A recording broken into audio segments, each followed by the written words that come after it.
bóng ngày nay tam ca sân giá đại pi nghĩ mình cứ trời ở dừng update for miền lục ấp chun bong bong nơi khang mục ôn đi đáy cứ chia tóc thưa cả bà tóc thưa ca ní đáy cứ chia vào phê chơi núng bài bổ rán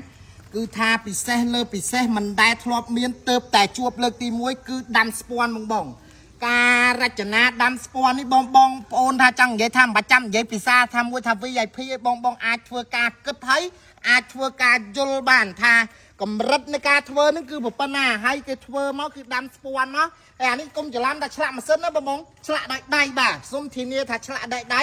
ជាប្រភេទរបស់បុរាណបងបងបាទនេះខាងគេហើយសម្រាប់អមនៅចំហៀងនេះដែរគឺជាទូដាក់ឯកសារឬមួយក៏យើងតាំងថោផ្កាមកយើងអាចដាក់ឯកសារបានគេមានកែអញ្ចឹងមកបាទបើកទ្វារអញ្ចឹងមកហើយអានេះក៏មិនអន់ដែរណាបងសុទ្ធតែដាំស្ពាន់ទាំងអស់គឺដាំស្ពាន់បញ្ចូលនៅក្នុងសាច់ឈើនឹងតែម្ដងគឺពិសេសហើយវិលមករកកៅអីនេះវិញគឺកៅអីនេះគឺបងនិយាយថាពិសេសតែម្ដងដោយសារអីដោយសារចែបងធ្នាក់ដៃនេះគេអាចដោះប្រវែកបានហើយគេប្រើបងទឹមតាមានលើកទី1ទេបងបាទអត់ដែរឃើញមានទេអានេះគេចាប់បញ្ចូលចឹងគេមានស្នែរបស់គេអូខេហើយបន្ទាប់មកទៀតគឺតុបតាំងទី2គឺយើងអាចដាក់ឯកសារបានដែរដូចគ្នាគឺមានកេះបាទ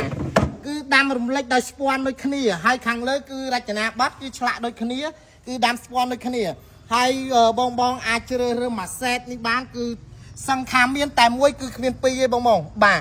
ចាយលុយគឺអត់ខុសអត់ងាយមាននិយាយទៅអត់តាំងអ្នកលក់ដែរប៉ុន្តែអត់ដែរធ្លាប់មានទេបងគឺពិសេសខ្លាំងតែម្ដងហើយសម្រាប់មើលកែរបស់គេនេះគឺដាំស្ពាន់ដូចគ្នាបាទអានេះបងបញ្ជា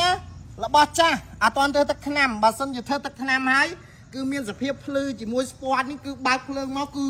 ដូចថាយើងអង្គុយលើតុមាសអញ្ចឹងបងសម្រាប់បងដែលស្រឡាញ់របស់ពិសេសផ្នែកមុខដាក់ឲ្យលឿនយកឲ្យញាប់តែតិចទៀតទៅអស់ហើយអរគុណច្រើនបងអត់ខ្លាំងណា